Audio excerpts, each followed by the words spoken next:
अस्सलाम वालेकुम स्टूडेंट्स।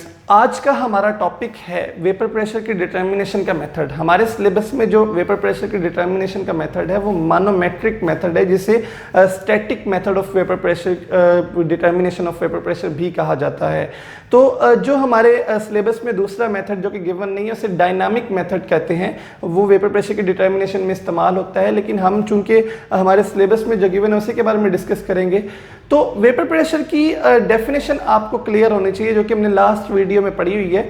आपको लिंक उस वीडियो का डिस्क्रिप्शन में गिवन है। अगर आपने वो वीडियो नहीं देखी तो आप काइंडली वहां से जाके समझ लीजिए और फिर वेपर प्रेशर के डिटर्मिनेशन को अच्छे से समझ सकेंगे आप लोग। डिटर्मिनेशन के लिए जो ऑपरेटर्स हम इस्तेमाल करते हैं उसको मानोमीटर कहते हैं, लिहाजा इस मेथड को भी हम मानोमेट्रिक मेथड का नाम देते हैं। हमारे पास ये जो डायग्राम आपको नजर आ रही है वेपर प्रेशर की डिटर्मिनेशन की, इसमें एक थर्मोस्टेट आपको डाउन सबसे नीचे नजर आ रहा है, जिसके अंदर एक राउंड बॉटम फ्लास्क पड़ा हुआ है और उस राउंड बॉटम फ्लास्क के साथ हमने थर्मोस्टेट में एक थर्मोमीटर लगाया हुआ है, जिसकी मदद से हम टेम्परेचर नोट करते हैं, जिस पर हमने वेपर प्रेशर जो है वो मालूम करना है। फिर इस राउंड बॉटम फ्लास्क को हमने अटैच किया हुआ है एक साइड से वैक्यूम के साथ और एक साइड से हमने इसको अटैच किया हुआ है टू मानोमीटर के साथ हमने इसको अटैच किया, जिस मानोमीटर के अंदर आपको मरकरी का कॉलम नजर आ रहा है एक यू शेप्ड ट्यूब में।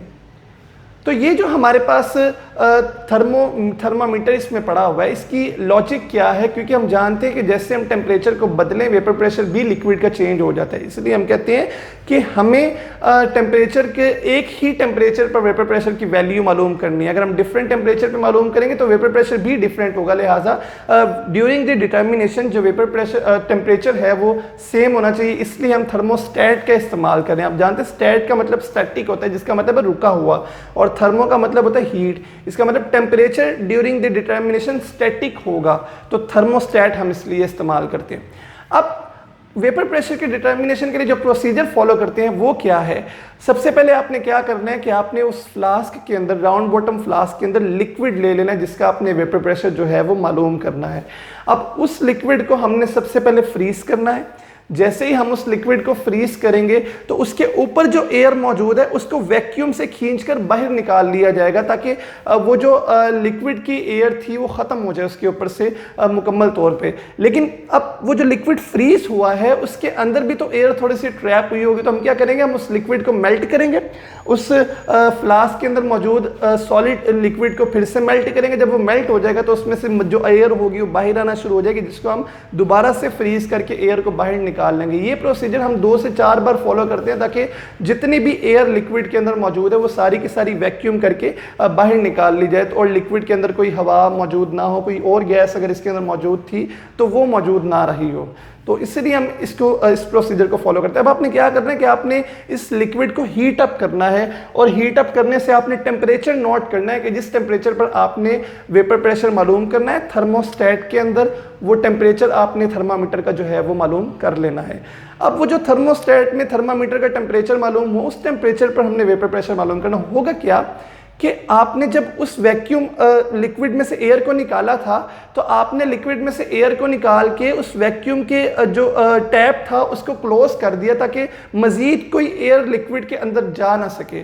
अब आपने क्या करना है कि आपने जब उस लिक्विड को हीट कर लिया है तो आपने उस लिक्विड को हीट कर लेने के बाद एक खास टेम्परेचर पर वो लिक्विड के मॉलिक्यूल इवेपोरेट होंगे, और वो इवेपोरेट होके बाहर तो जा नहीं सकते क्योंकि वो टैप बंद है, वैक्यूम वाली टैप बंद होने की वजह से वो मूव करेंगे टुवर्ड्स मरकरी कॉलम, जिसका टैप आपने पहले ही ओपन कर दिया होगा।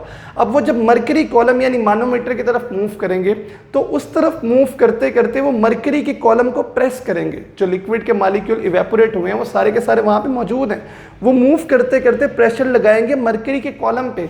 अब वो जो मरकरी के कॉलम पे प्रेशर लगाएंगे, मरकरी के उसी कॉलम में जो दूसरी तरफ यू शेप ट्यूब की दूसरी तरफ, यू शेप ट्यूब की उस तरफ राइट साइड पे हवा की तरफ से एक एटमॉस्फेरिक प्रेशर जो है लग रहा है। अब वो एटमॉस्फेरिक प्रेशर भी उसको पुश कर रहा है, और जो लिक्विड के मॉलिक्यूल का वेपर प्रेशर है वो लेफ्ट साइड से वो भी उसको जो है वो पुश कर रहा है। अब क्या होगा कि राइट साइड वाला जो मरकरी का कॉलम है वो अपवर्ड मूव करेगा, और लेफ्ट साइड वाला मर्करी कॉलम की जो लिम्ब है वो डाउनवर्ड मूव करेगी। तो इस वजह से एक डिफरेंस आएगा हाइट का, जिसको हम डेल्टा एच से यहाँ पे डिनोट कर रहे हैं। और वो जो डिफरेंस ऑफ हाइट होगा वो हमारा लिक्विड का वेपर प्रेशर मालूम करने का तरीका होगा। उससे हम लिक्विड का वेपर प्रेशर मालूम करेंगे डिफरेंस इन हाइट से। अब कहते ये हैं कि ये जो हमारे पास फ्लास्क के अंदर लिक्विड है ना, इसके ऊपर एक तो लिक्विड के मॉलिक्यूल का वेपर प्रेशर है और दूसरा इस लिक्विड के ऊपर एटमॉस्फेरिक प्रेशर भी एक्ट कर रहा है। यानी कि इसका लिक्विड का जो टोटल प्रेशर है P is equal to pressure of atmospheric PA plus delta H. Delta H तो लिक्विड का वेपर प्रेशर हो गया और PA हो गया हमारे पास एटमॉस्फेरिक प्रेशर। इसका मतलब लिक्विड के मॉलिक्यूल पे दोनों प्रेशर्स एक्सर्ट हो रहे हैं। तो जब हम लिक्विड का प्रेशर मालूम करना चाहेंगे तो हमें टोटल प्रेशर में से एटमॉस्फेरिक प्रेशर को मालूम करना माइनस करना पड़ेगा। और दूसरी बात ये कि आप डिफरेंस ऑफ हाइट सीधी मालूम कर लें, उससे भी हमें लिक्विड का जो वेपर प्रेशर है वो मालूम हो जाएगा। तो ये था हमारे पास method for the determination of vapour pressure of liquid by manometer. Thank you so much.